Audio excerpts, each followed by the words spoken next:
अन्नपूर्णा आश्रम, आज गणेश मोड़ रघुनाथगढ़, आप सभी रघुनाथगढ़ में रहते हो।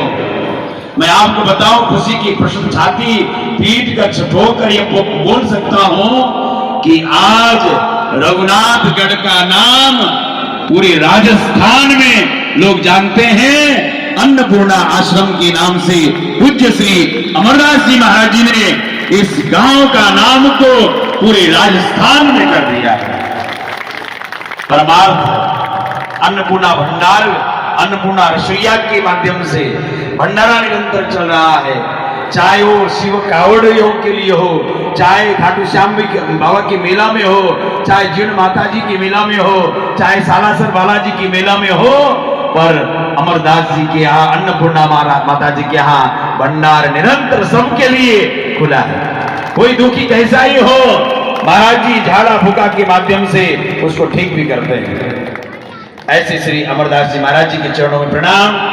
हमारे बीच और हमारी माताएं बहनें, आपके हृदय में जो मेरी गौ माता के प्रति जो निष्ठा है, वास्तव में एक माँ का दर्द एक माँ ही समझ सकती है।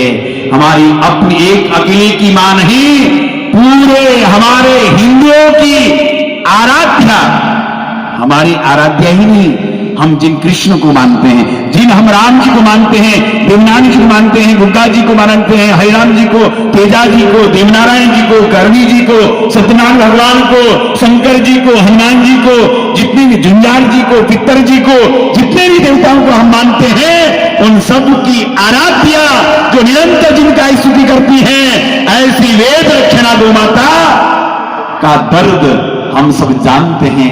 आज जो दर्द भटक रही है, जो खुलेआम कट रही है, तस्करों के द्वारा तस्करी करके बंगाल आदियों में भेजे जाते हैं, जहां पर हमारी गौ माता को ये निर्दयी लोग कष्ट देकर निर्दयता के साथ, बर्बरता के साथ उनको काटते हैं।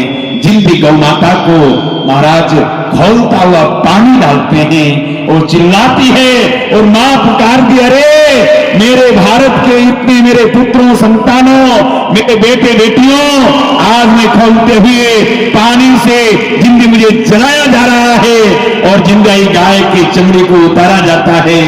मां पुकारती है कि कोई तो मेरी रक्षा करो, कोई की सेवा करो। आज आवश्यक है, मेरी मां दुख पा रही है तो हम सुख नहीं पाएंगे। हम लोग कितने मंदिर में जाते हैं, देवरान में जाते हैं, श्याम बाबा जी के जाते हैं, खाटू श्याम जी के जाते हैं, सालासर में जाते हैं, देवनानी जी की जाते हैं, तेजा जी के जाते हैं। कोई ऐसा देवता नहीं जहां हम नहीं जाते हो। जीर्ण माता जी के जाते हैं, शाकंभरी जाते हैं, लोहारगढ़ के परिक्रमा लगाते हैं, फिर भी हमारा कष्ट मिट नहीं रहा है। हम फिर भी दुखी हैं। क्यों? क्योंकि हमारी मां दुखी है, वो खुलेआम कट रही है। अपने पेट को भरने के लिए कचरे के ढेरों में वो अपने आहार को ढूंढ रही है। क्या हम अपना पेट भर सकते हैं? हम अपने 4 परिवार का पेट भर सकते हैं? हम आए हुए अतिथियों का पेट भर सकते हैं? तो हमारी मां का हम पेट नहीं भर सकते। ध्यान रखना, यदि कोई बच्चा अब गौ माता की सेवा नहीं करेगा तो वो अपनी जन्म देने वाली मां का भी सेवा नहीं कर सकता। इसलिए माताओं, अपने बच्चों को संस्कार दो कि नित्य अपने घर से जब बच्चे निकले तो गाय के लिए एक रोटी ले जाकर गाय को खिलाए। यदि बच्चा कमा रहा है तो कुछ गौशाला के लिए अर्पित करे। यदि आपका बच्चा गाय का सेवा करने में लग गया तो समझ लो आपका बुढ़ापा सफल हो गया। आपका बुढ़ापा में आपकी सेवा हो जाएगी। अन्यथा भूल जाओ कि हमारे बच्चे हमारी सेवा करेंगे। सेवा का भाव यदि कोई जगा सकता